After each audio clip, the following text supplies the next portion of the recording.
I will leave that on for a while.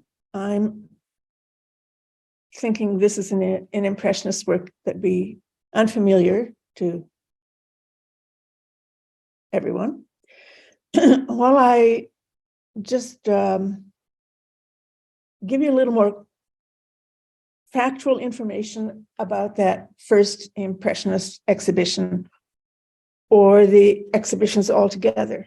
Then the way today will go in my continuing bait and switch, I'm going to share with you some works by the artists who were friends of theirs who weren't in the exhibition and other artists who were very popular at the time, so that you have a sense of the environment in which that show developed. So, we call them just the Impressionist exhibitions, and there were 8 of them between 1874 and 1886. And the members in it fluctuated a great deal. There was, I think, only one person who was in absolutely every one of those shows. So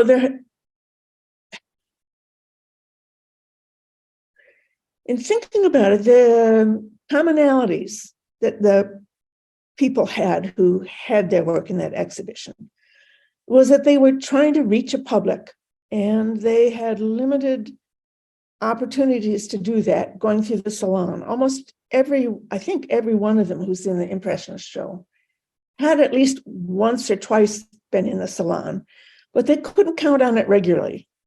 And for some of these artists, they didn't need the money earned from selling your art, but for many others, including Alfred Sisley, who was desperately poor, they needed the income. So you needed a way to get your work to the public. And so what kept these artists out of the salon would be their commonality. And primarily, it was that they didn't subscribe to that perfect finish, that sort of impersonal surface, the belief that history painting, that history just simply means a story, whether it's a story from the Bible or the past or story in more recent times, and that was the preeminent kind of art. So the bias of the judges worked against the kind of work these artists were doing. All of them agreed on the fact that a painter ought to be representing the real world of now. And remember, that's how that had been Courbet's great and successful campaign to get that change in the way people have thought about what would be in painting. So it needed to be of now and of the real world. And there was no agreement, particularly on what the subject matter had to be, or even really the painting style used for it, although there are a lot in this style, which is more like Monet, that very loose brushwork. But so in that first show, there were scenes from images of working life, of urban upper class leisure, full figure scenes, landscapes, their interiors. There was a whole gamut, but except that they were all of the here and now. So the artists who were in that show had to have been chosen by this core committee, including Renoir, Monet, Degas, Morisot, several other people. But once they were chosen to be in the show, there were no judges for this. That was another extremely important part. The artists got to choose for themselves what went in. And it was a flop. Now, they had even rethought the kind of exhibition space, which shows another kind of change. Because remember, with the salon, it was that, it was held in the the place where the salon every year was held was a hall built to, it's called a industrial hall. It was a huge cavernous space designed to show machinery and equipment. And then so when it was given over to artists, they would put up some temporary partitions and kind of like a maze-like setting in there. And then they put up red velvet walls, just tacking red velvet on them. And then you skied the paintings, ceiling to floor, or anyway, close to the floor. And they were kind of in a welter. There was not, they didn't arrange all the artists together. One artist who perhaps had 5 works in, they didn't cluster those together. It was really higgledy-piggledy all over the place. So the new way of representing in the space, this smaller studio that they had for the Impressionist show, is that there were fewer works on a wall, and they were more down at eye level, so you could really look at them. Degas had even written a letter to some magazine in 1870 saying, we ought to have X number of centimeters between the works of art, and we ought not to have more than 2 rows up, because what's the point of this? You see, if you'd gone into the salon, you were a potential buyer of, maybe you wanted a painting, especially if the middle class. You didn't really need to look carefully because, oh, well, this is in the salon. Oh, it's okay. It's a good work. I can get it. But now these are artists who want you to look at the work individually yourself. And you have to judge if you want it, if it's good, if it strikes some chord with you, because there's no judge who's making that decision for you. See, you need that more personal interaction with it. And these paintings are smaller anyway. That was kind of this drift towards smaller works as they're not being made for the salon, as they're being made for houses. You need something that would fit into a house. So it would be a more intimate setting. The first exhibition, to get more people in, since they didn't have a large space, they even extended their viewing hours till 10 at night. And this exhibition was in right off area where the theaters were. So perhaps people coming back from the theater, coming back from cafes would stop in and see what there was there. So that was a quite new aspect of it. So altogether, the attendance works out to about 100 people a day came.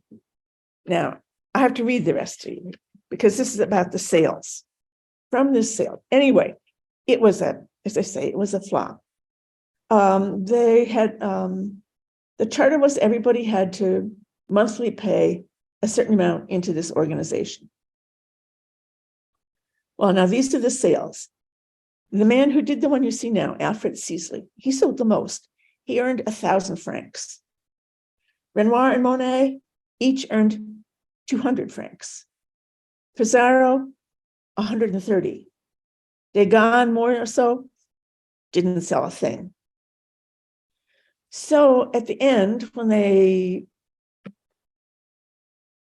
came to an end and they figured out the liabilities, everybody who had participated needed to pay in 184 francs.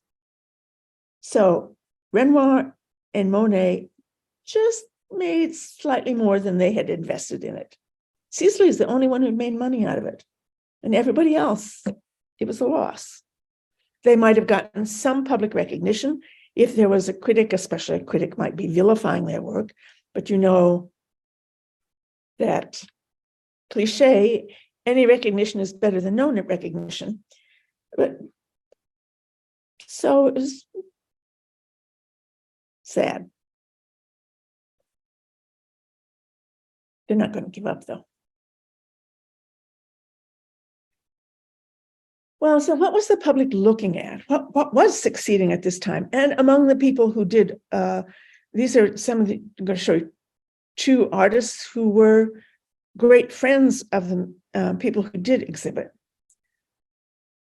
uh, I don't know. I think I'm just like a mosquito stinging you with works by Bouguereau. That 1874 is when he had this in the salon. So if you just think of this versus this, you could see why people might be confounded.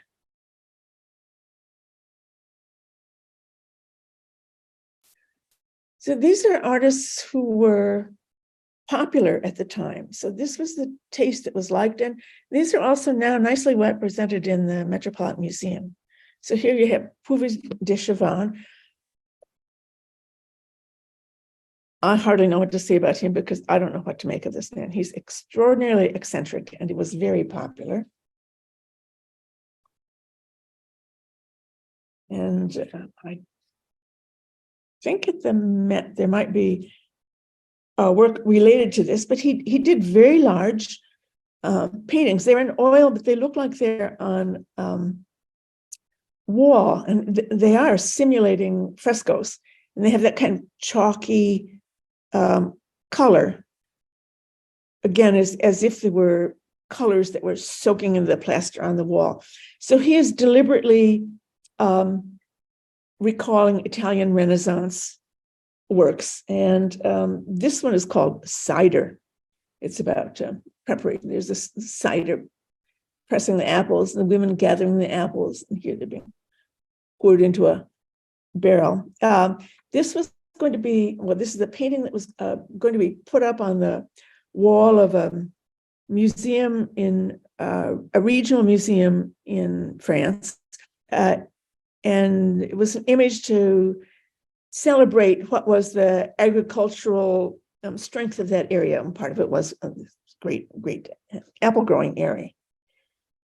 So we have this, and here's a sketch for it.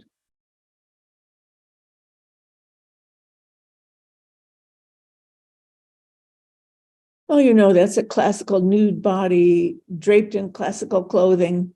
And this man is extraordinarily awkward posture, stiff. And this is intentionally sort of archaic.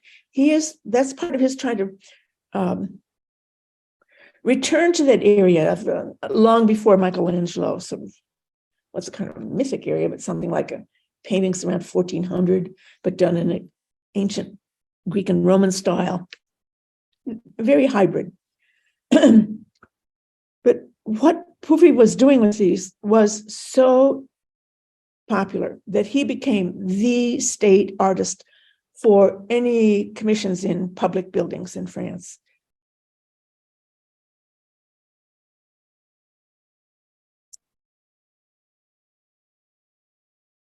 So that's 1874. They say if you looked at it, you wouldn't have said, oh, yeah, that's 1874. I can tell that. This is a painting Puvis did. It's called Hope. So it's a great allegorical image, and it's hope after the destruction of the Franco-Prussian War and the revival of France. So what looked like just broken ancient walls or rubble back here is a very oblique way of referring to the destruction in the war. And she must represent Marie, France, anyway, the figure of peace, of hope. And she's holding a sprig of oak leaves, which symbolize hope. Now, there are other artists who did scenes from the war or from both battle or casualties in the war, but this is the most remote, the most idealizing of them all.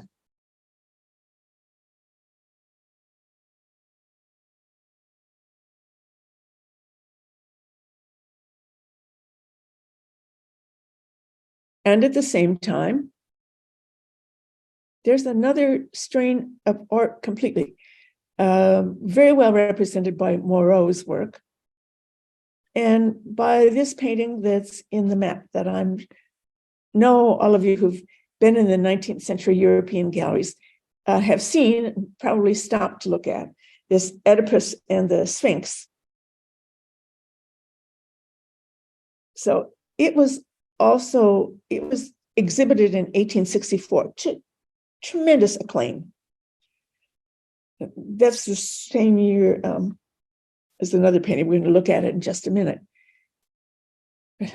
How very different from what we've been looking at. So he takes the classical myth, which several artists were popularizing again at that time, of Oedipus, who comes across the Sphinx, who won't let him by unless he answers a riddle, and she's destroyed many men who could not answer that riddle. And it was, who speaks with one voice, but walks on 4 legs, then 2 legs, then 3.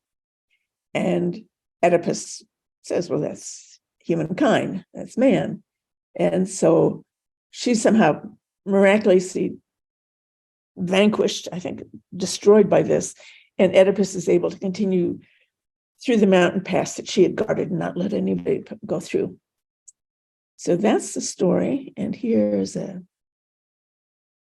I wish I had more details, but when you go, you can join everybody else who looks at it. It's just incredibly detailed. And he's certainly then subscribing to that great polished finish that the École des Beaux-Arts recommended. And it's a story again. So this fits within the academic tradition, but it's the symbolic or sometimes irrational quality, the something beyond the here and now, that in their choice of subjects that groups this one that just called the symbolist. So that's a kind of a remove from the world. He is famed for the degree of detail in his works. This is, so Moreau's Oedipus and the Sphinx was, as I say, a great hit in the 1864 Salon. People just flocked around to admire this. You're never going to get rid of Manet with me. This was in the same exhibition.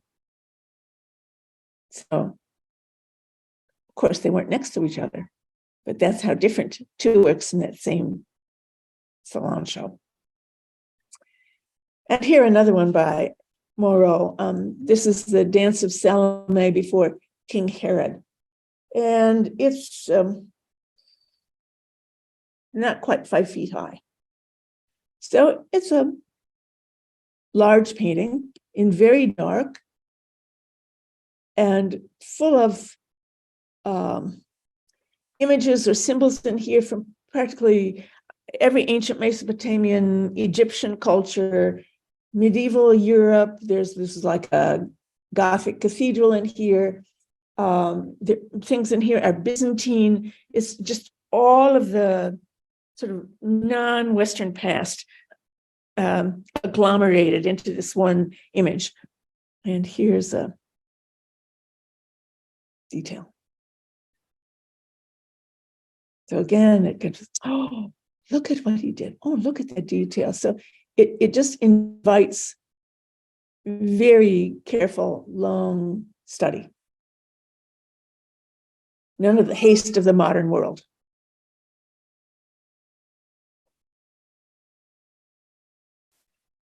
Then I'm going to show you, so those are 2 men whose works are in the Met and who were very popular in this period. And then I want to show you the work of 2 men who were also very popular, but also very good friends of the Impressionists.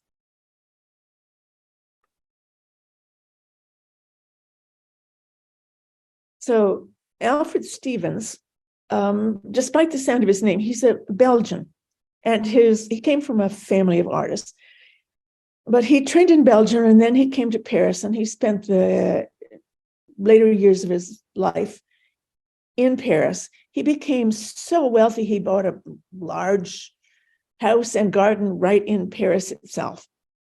And he's noted for doing images, especially of women.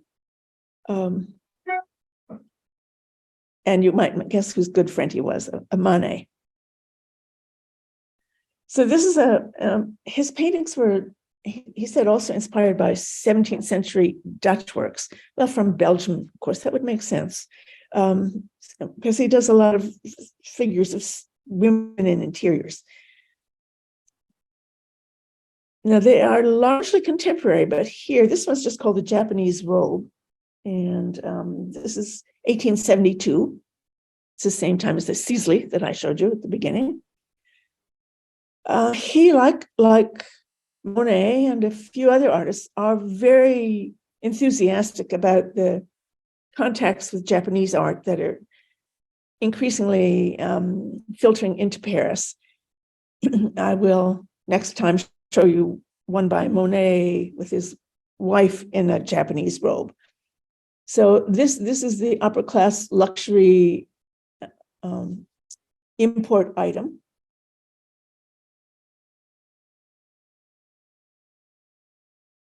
And she's looking in a mirror that's studied of mirrors.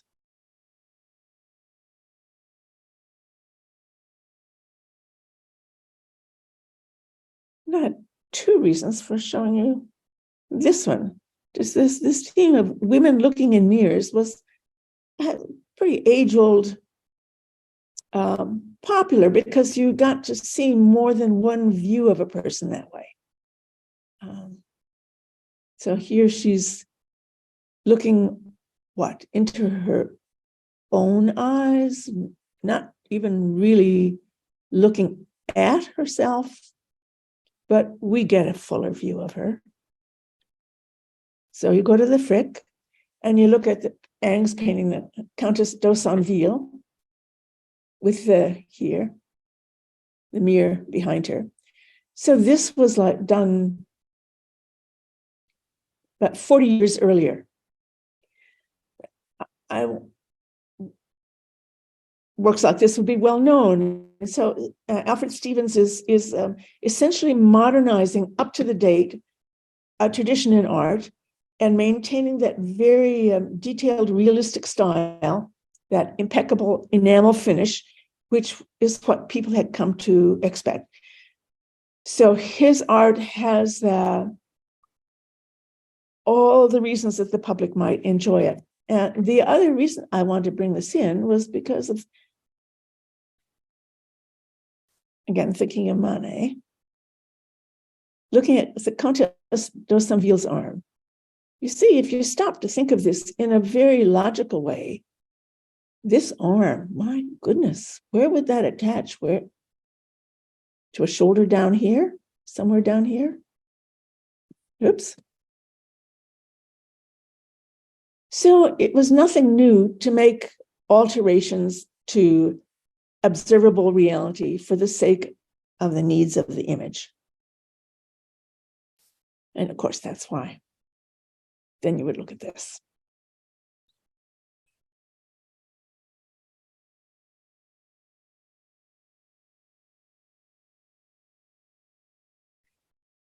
The Monet and Stevens were very good friends, and Stevens would sometimes come to those evenings in the cafe. So he's friendly with other members of that group. His subject matter would fit with, say, what Degas is doing, but he always maintains something that is so much more accessible to people. I didn't bring in any of the Degas women bathing. I hope some come to your mind. They're largely show women in awkward poses as they lean over, getting into little shallow foot baths or stretching back to dry themselves off. It was a subject that had probably a connection to this preoccupation with mistresses and prostitution, because it's the bath between different clients. But when Stevens does it, in looking at this, it's possible to make a story. It's not just like, this is what the life of a prostitute is like today.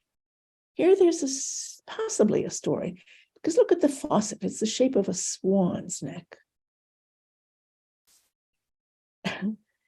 And one text pointed out that might refer to the story of Leda and the swan, when Zeus came to the mortal woman Leda in the form of a swan.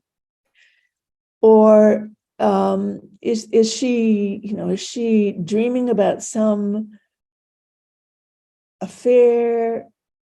What's with these drooping roses and drooping? Is this a moment in an ongoing story? And it's for you to figure out the story, but it's not just brusque, businesslike, getting yourself clean.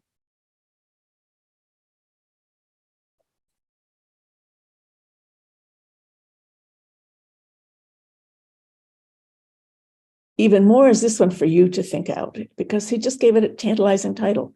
It's Memories and Regrets. And this is 1874. It's in the Clark Institute in Massachusetts, so you can go see it. All this froth of clothing and her petticoats. And she's opened a drawer, presumably taken out this letter. What is she thinking? How are we to know? There's the mirror.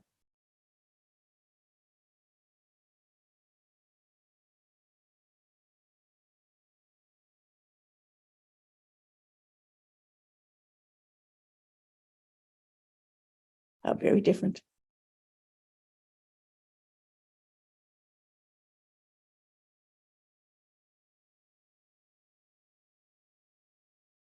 So it's a sort of aestheticized, romanticized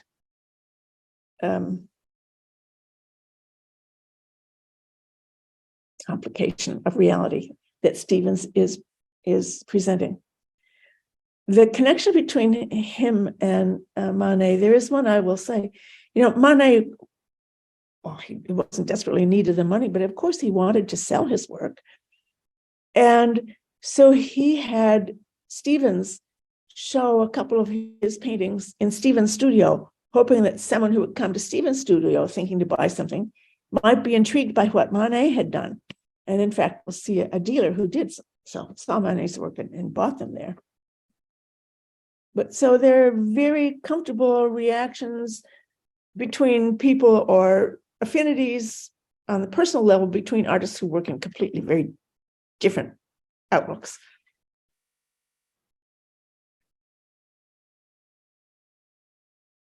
And he did this one a little later, 1888, and that's in the studio. So Stevens was very interested and supportive of women becoming artists. So here's a woman who's stopped her painting. Here's the model. This, I believe, would be the chaperone, would have to be present with the model. And the painting that she's doing here is of a Salome. It's based back on this one we looked at by the artist whose career was cut short by his death in the Franco-Prussian War, the one that's in the Met. I brought it in because there's something I forgot to tell you when you saw it the first time. When this was shipped to the US, there was an outcry in the French press that this was considered to be a national treasure that should not be allowed to leave the country.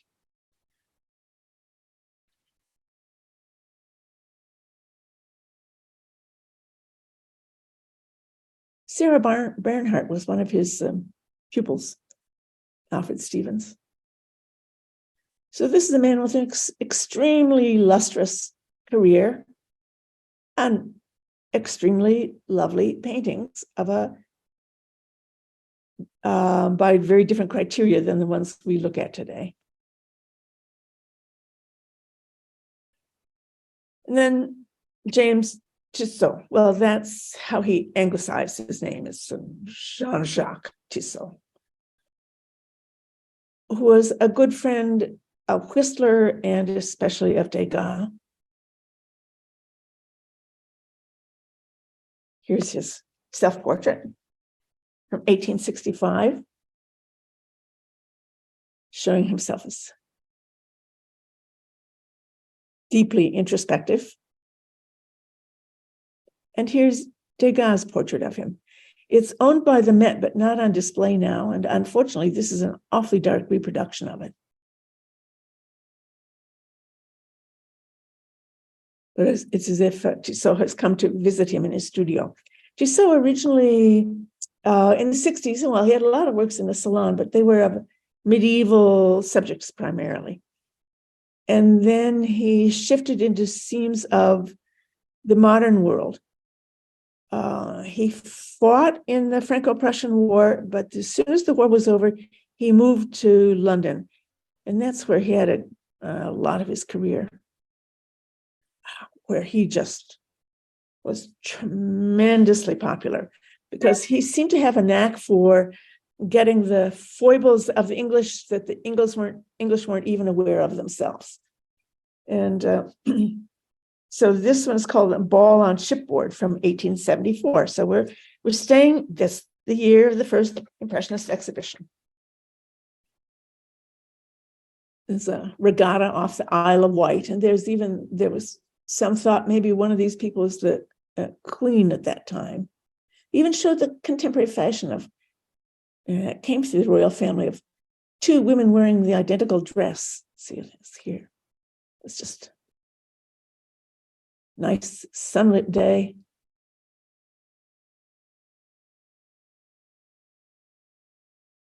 Great wealth.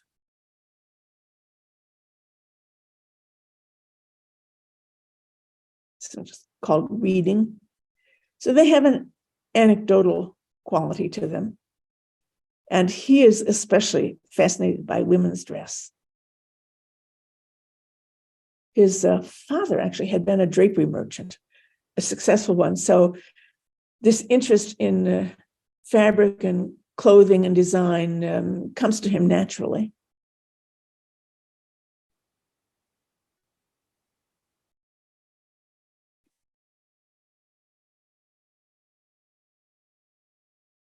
This one is it's just called The Japanese Scroll, also 1874. It's in his house, and that's his mistress. I think looking at you would say that was Victorian painting, simply from the number of designs and patterns all over the surface. You think of Victorian interior, Victorian cards. This is totally the taste of the time. But to the degree of success he achieved with this, let's see if I have something. No way I put it. I had a friend, well, someone else was grousing about him, his painting. He said, oh, in the waiting room for his studio, there's constantly chilled champagne for any visitors. And Degas wrote to him when he got to England. He said, "I hear you're selling a lot. Give me the figures. How much are you selling works for?" This is at a time when Degas was selling nothing.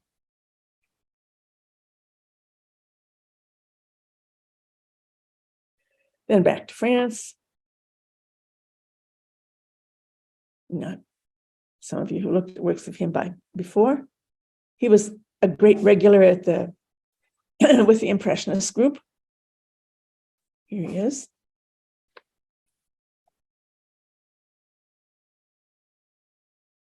And he's the one who did this one of Monet with other artists and critics in here, including Renoir and Monet.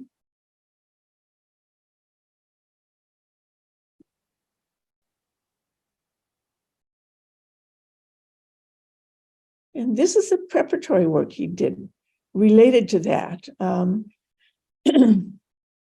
This would be Monet's possible son, Léon. He's working out a different company. This is a correct and well-focused image. So this is what would be considered an impression across the board by people who had been trained in the École des Beaux-Arts. it's that more spontaneously worked, more personally felt presentation of something that then will be given a more thought out, finished final. This is in the Phillips collection in Washington. But he didn't, well, here's an early, this is what he's more famous for, is Flute and Flowers, particularly later on in career. This is an early one, which is still a fairly loose brushwork. You can see where the paint has been dabbed on here. This is in the early 1870s, I believe. And later works, even though it's the same subject we're going to find, say, in Mary Cassatt or in Bert Morisot, when he does it, this is just called Reading. It's contemporary life, but now in that very polished painting style. It's clear he's limited the colors, and you know there's a lot of artistic choice here. It's not as if you were putting a color film in front of you, but he maintains all the detail. Now, this is an artist a little bit later, not so much a friend of the Impressionists, but one who seemed to sort of feed off them to create a nice career for himself, and who also has works in the Met.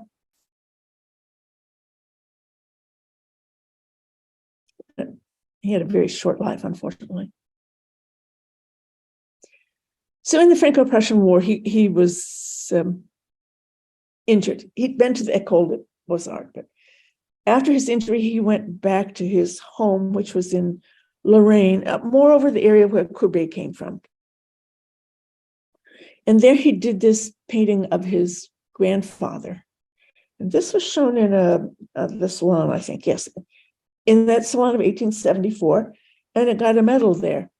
And he's devised a formula which was very pleasing to people, that the faces and the features of the people are done with great exactitude, as if it were photographic.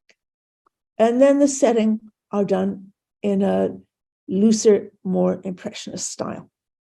So, as you can see with the trees here, or a late Corot, maybe you could say. Look at that compared to his face.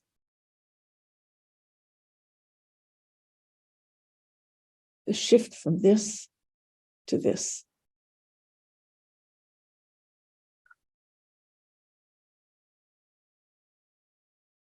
And this way, the public seemed to find it quite tolerable, this patchier, impressionistic technique. This is one called Haymaking. So 1877 is during the years of the Impressionist exhibitions.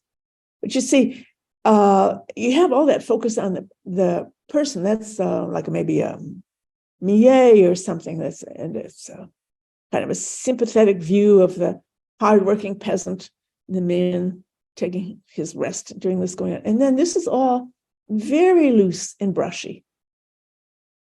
What's kind of new about it, though, is this, you're looking at it from up above. So there are other qualities of its being new.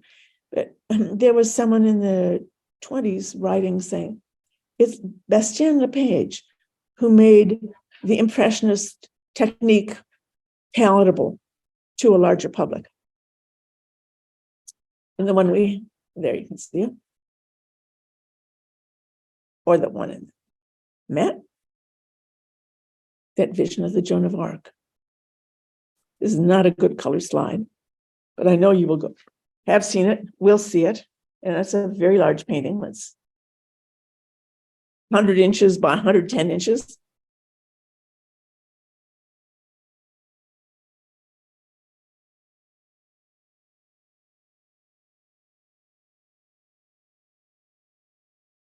That same kind of mannerism.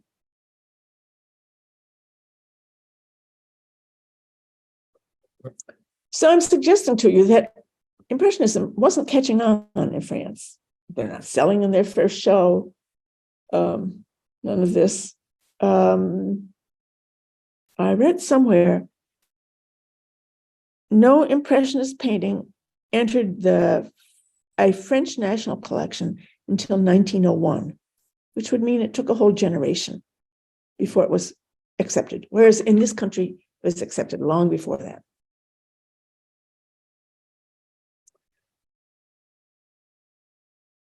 So I have one other artist whose work was in that first show. Just show you several images. I can't tell you much about him, and then I want to segue into why it might be that in this country, Impressionism was so popular.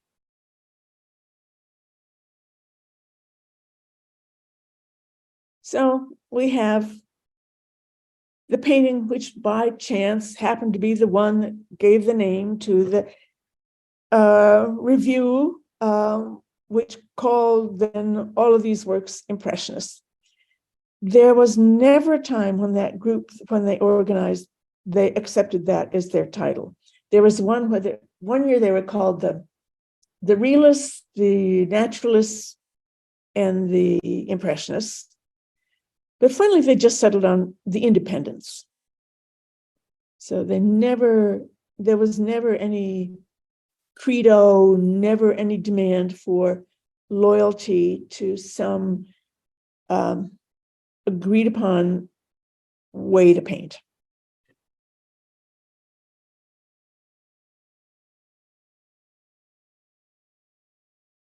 I just wanted to show you several by an artist that I think you might say, well, looks like it could be Monet's brother.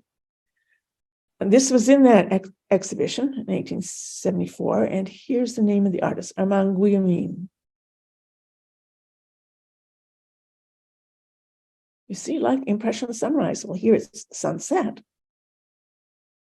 But it's the idea of the water reflecting the skies, contemporary industry. This is life as it's being lived now. And this is not a good, that good reproduction, but it also has very thick dabbed paint. Certainly a cousin of that.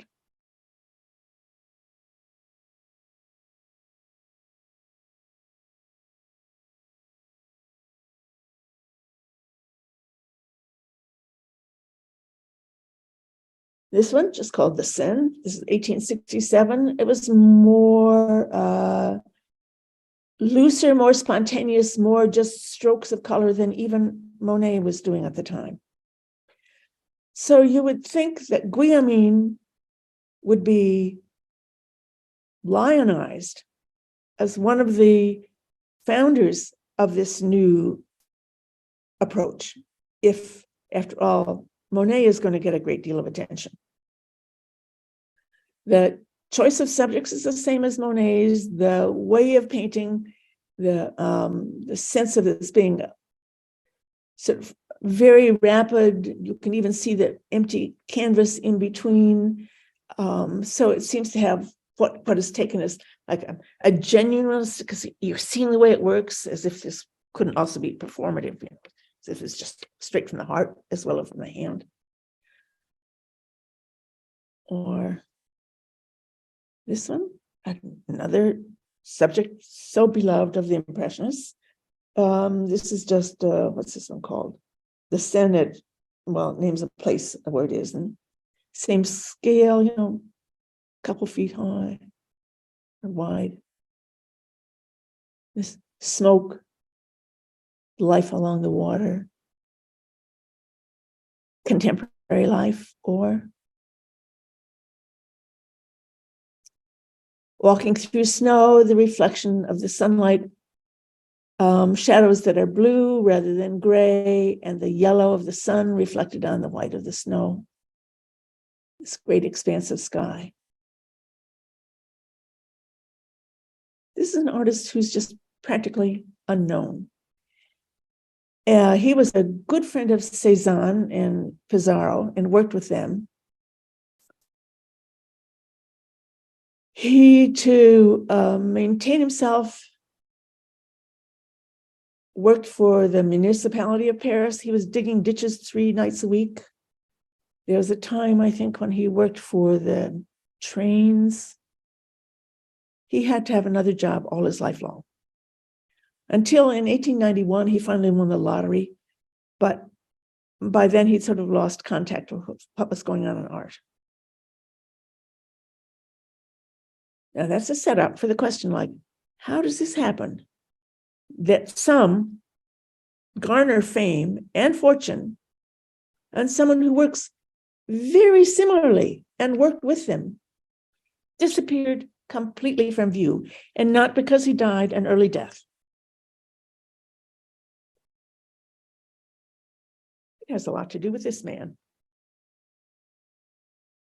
This is Paul Durand Ruel. It's Durand hyphen Ruel. He's, to some people's way of thinking, the man who's really responsible for Impressionism, for its being a long-lasting and world-famous movement in art. This is toward the end of his life, 1910. Let's look. There's a photograph of him, but let's also see a portrait Renoir did of him around that same time, the end of his life. So I'm just going to talk about him, tell you what he did, because this is like explaining what the modern gallery situation is now. What he founded the most common way that dealers work now. His background, his parents had owned, well, it would be the previous year they had talked about shops called the shops of colormen, where artists would go to buy their supplies, and where sometimes artists who couldn't afford their supplies would essentially hawk one of their paintings, which would then go in the window of the colorman, and someone might buy that. So they started out as colormen, and then they were more and more beginning to deal in paintings.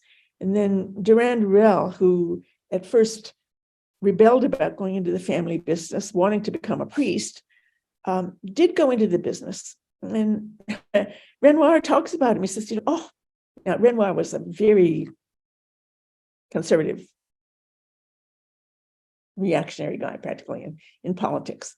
And he said, Durand Ruel is soft, mild-mannered, saintly, a monarchist, a good family man, but an utter gambler.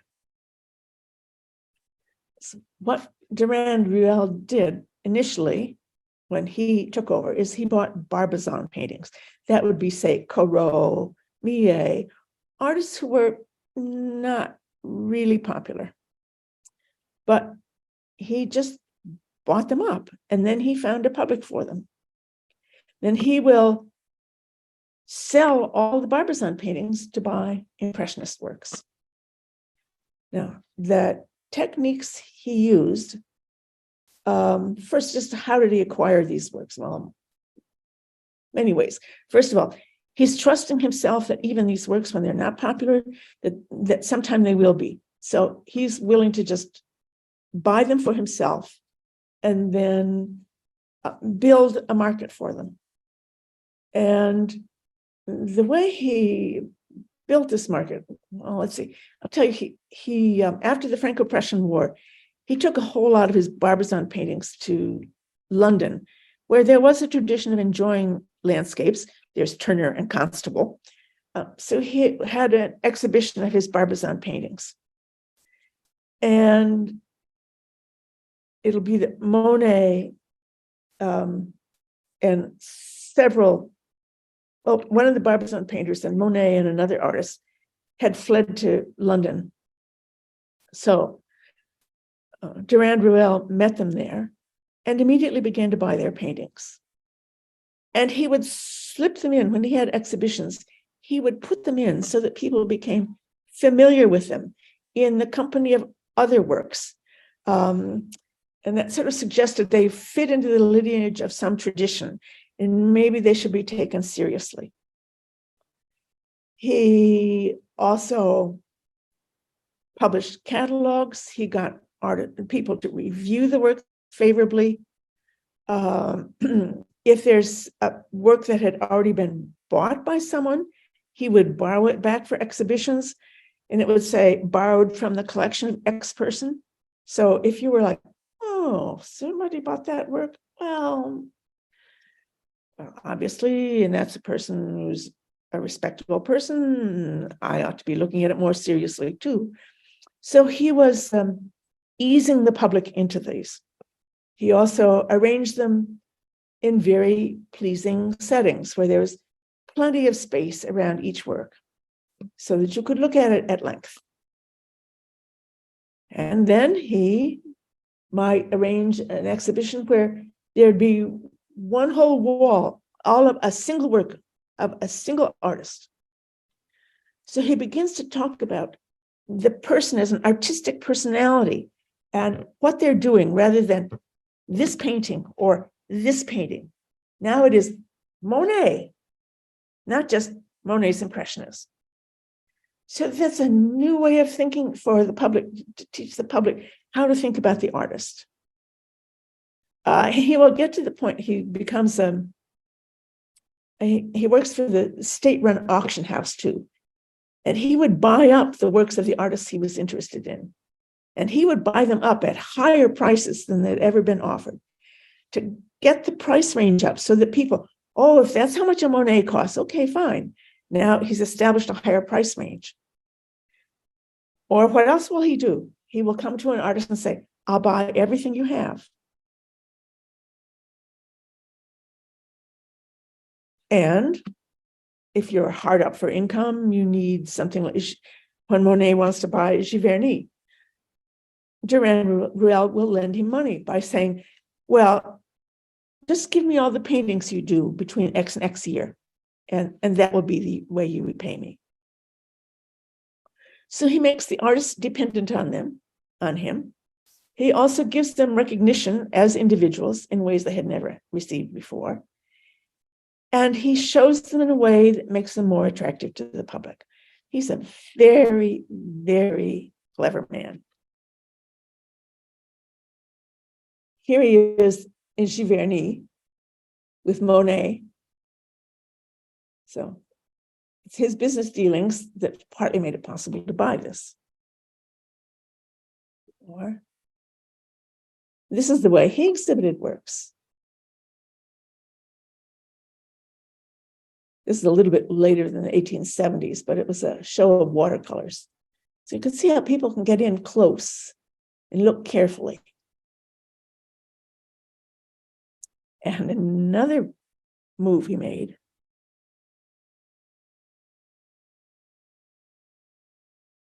And it was typical, say, Monet, more so. In all these, the Cassacs, families of some wealth, there would be 1 or 2 evenings a week when they were at home and they would entertain visitors. So Durand-Ruel's had at homes, and in his place, which was decorated partly with French 18th century furniture, he displayed the paintings that he was, of the artists he had to sell. So this is a Renoir. Visitors coming in could say, oh, that modern painting can fit into a very traditional setting. So he's suggesting to them how to display works, what to buy. And in the last 2 minutes, I don't have an image to, we'll just leave his parlor on for this, I guess. In 1888, the members of the American Association of Art visited him in France, or 1887. He said, why don't you have an exhibition in the United States?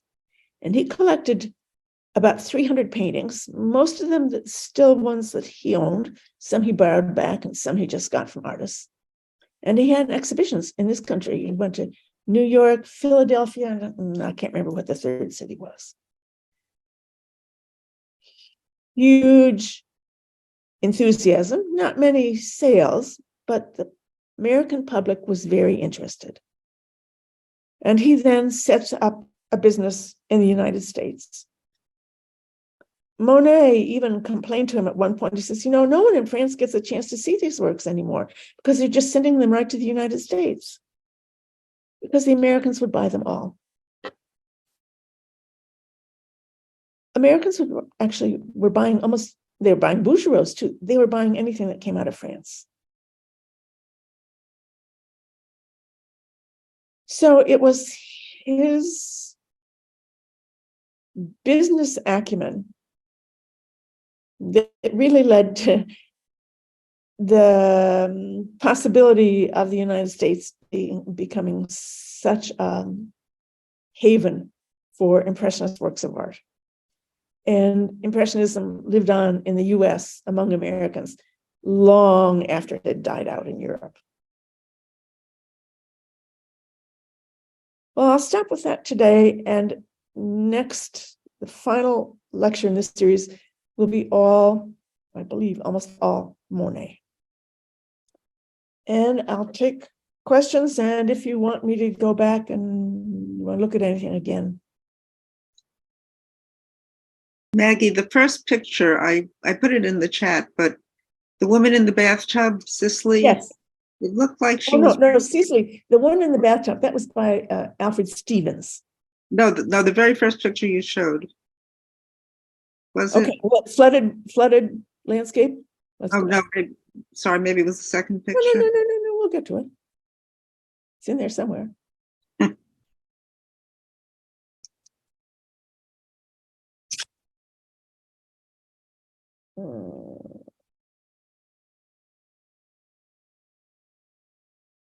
I keep going. Can't go much more. That's where I started. Okay. So now we will proceed.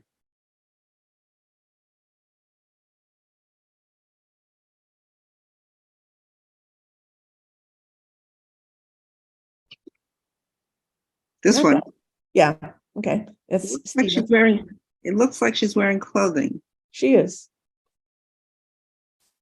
Okay. That was not uncommon among especially upper-class women that they were that was appropriate modesty.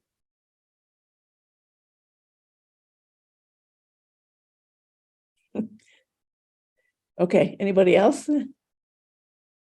Yeah, maybe I missed it, but where did Durrell get all his money to be buying up all these artworks?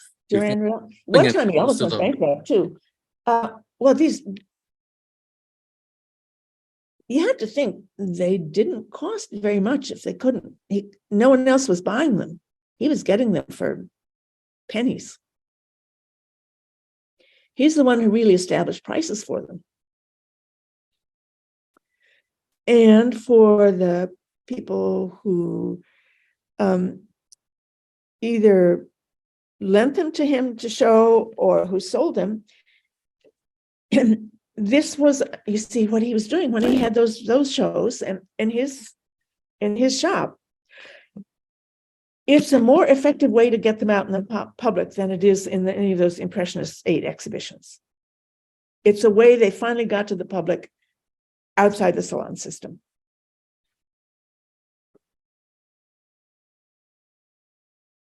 Anybody else? I know that I remember I had a question about the first picture. Okay. I'll go back.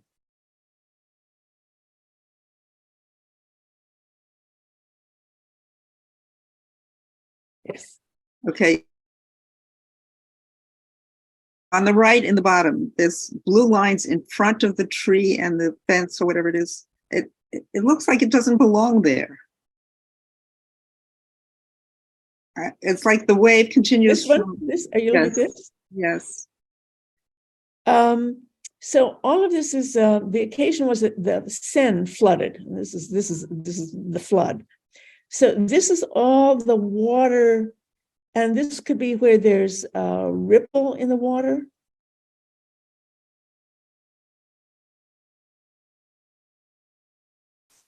That would be the cause of the, so it's a disruption in the surface of the water that leads to that.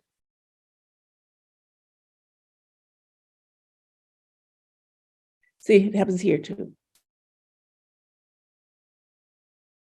No, but I was thinking it was in front of the, instead of behind. It was in This front is of the- water. This is all water.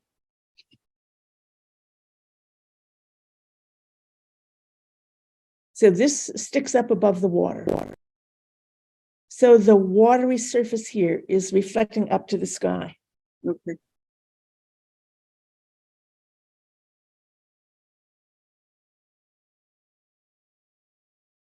Anyone else? Well, I ought to look at it.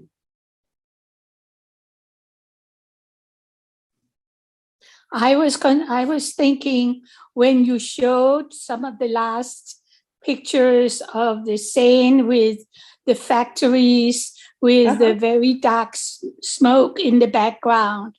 Yeah. I was thinking, oh my gosh, what year was that? 1880 or something like that. Yeah. Those would be 1880. good for us climate change nuts that want to demonstrate how long this has been going on. Oh my gosh. Yeah, and I'm gonna, let's see, let's go. A little mini point I can make about that.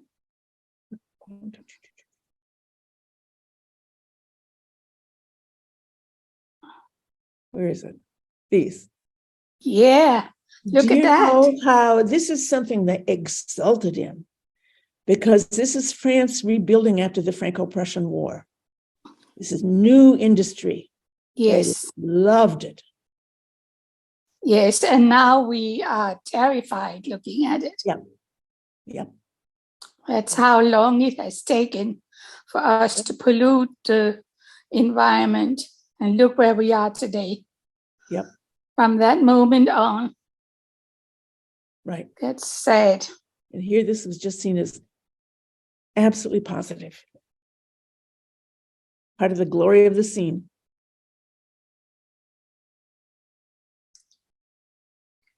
Well, it's nice to hear your voice. You're doing an excellent job, Maggie. Thank you. Mhm. So is there anyone else want to look at anything? All right, well then, let's see you next week.